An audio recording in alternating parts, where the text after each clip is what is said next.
Assalamualaikum teman-teman. Gimana kabarnya? Semoga selalu sehat dan dalam lindungan Allah ya. Kali ini kita mau ngobrol soal sesuatu yang mungkin jarang kita bahas, tapi penting banget, yaitu ilmu faraid atau ilmu warisan. Coba deh, pernah nggak kepikiran kalau ada orang yang meninggal, harta yang dia tinggalin itu dibagi-bagi ke keluarganya, bagaimana caranya? Nah, di Islam itu ada ilmunya sendiri, dan serius, ilmu ini tuh keren banget karena Allah langsung yang ngatur. Yuk kita bahas bareng-bareng. Jadi gini, Rasulullah Shallallahu Alaihi Wasallam pernah bersabda dalam sebuah hadis yang diriwayatkan Ibnu Majah, nomor hadis 2719.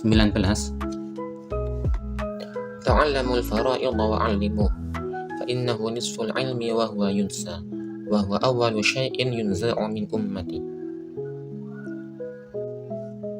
Artinya, pelajarilah ilmu faraid dan ajarkan kepada manusia, karena ia adalah setengah dari ilmu.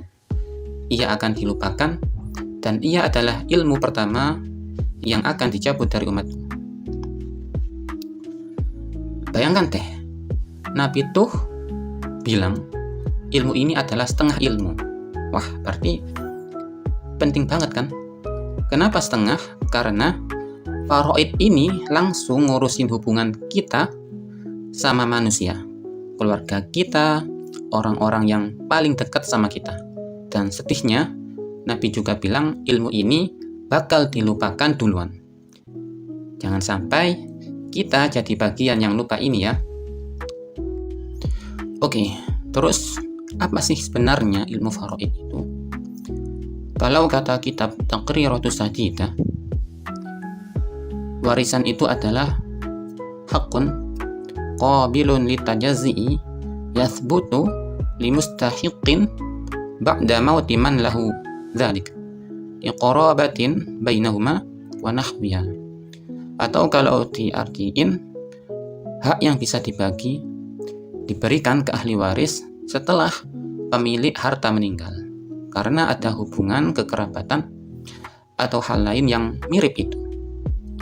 Intinya, ilmu faraid ini adalah aturan Islam tentang gimana harta warisan dibagi setelah seseorang meninggal.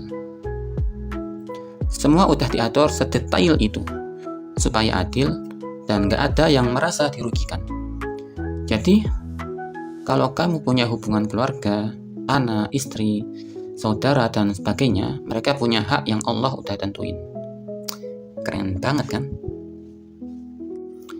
Mungkin ada yang mikir, nanti aja belajar ilmu ini kalau udah tua atau pas butuh.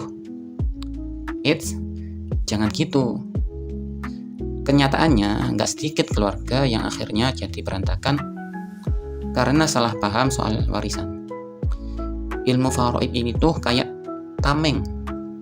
Dia ngajarin kita gimana cara bagi harta secara adil. Misalnya nih, kalau seorang bapak meninggal dan ninggalin istri, anak laki-laki, dan anak perempuan, berapa bagian mereka? Nah, di faraid udah ada hitungannya. Anak laki-laki dapat 2 kali bagian anak perempuan. Istri dapat 1/8 kalau ada anak. Jadi jelas dan nggak ada yang dirugikan. Tapi emang aku akuin, ilmu ini tuh nggak gampang. Banyak istilah yang mungkin bikin kita bingung, dan nggak semua orang ngerti soal ini. Tapi itu justru tantangannya. Kalau kita belajar sedikit demi sedikit, lama-lama bakal ngerti kok. Yang penting, jangan takut buat mulai. Dan yang paling penting, ilmu faraid bukan hanya tentang angka, tapi juga solusi untuk masalah-masalah yang sering muncul dalam keluarga. 3 alasan mengapa ilmu ini sangat penting. Pertama, perintah Allah Subhanahu wa Ta'ala. Allah berfirman, Lirijali nasibum mimma tarakal walidani wal aqrabun وللنساء نصيب مما ترك الوالدان والأقربون مما قل منه أو كثر نصيبا مفروضا. Bagi orang laki-laki ada hak bagian dari harta peninggalan ibu, bapak, dan kerabatnya. Dan bagi orang wanita ada hak bagian pula dari harta peninggalan ibu, bapak, dan kerabatnya, baik sedikit atau banyak, menurut bagian yang telah ditetapkan. Yang kedua, mencegah konflik. Dengan aturan yang jelas, tidak ada ruang untuk perselisihan. Ketiga, keadilan untuk semua. Setiap ahli waris mendapatkan hak sesuai ketentuan Allah. Kita belajar ilmu ini bukan cuma buat kita sendiri, tapi juga biar kita bisa bantu keluarga atau teman yang butuh. Bayangin deh, kamu bisa jadi orang yang bawa solusi buat masalah pembagian warisan. Pahalanya insya Allah gede banget. Jadi teman-teman, yuk kita mulai belajar ilmu faraid ini. Gampang kok, asal niatnya ada. Jangan sampai kita jadi generasi yang bikin ilmu ini hilang ya. Oke, sekian dulu obrolan kita kali ini. Kalau ada yang mau ditanyain, tulis di kolom komentar ya. Jangan lupa juga buat like, share, dan subscribe biar kita bisa terus berbagi ilmu yang bermanfaat. Sampai jumpa di video selanjutnya tentang bab faraid. Wassalamualaikum warahmatullahi wabarakatuh.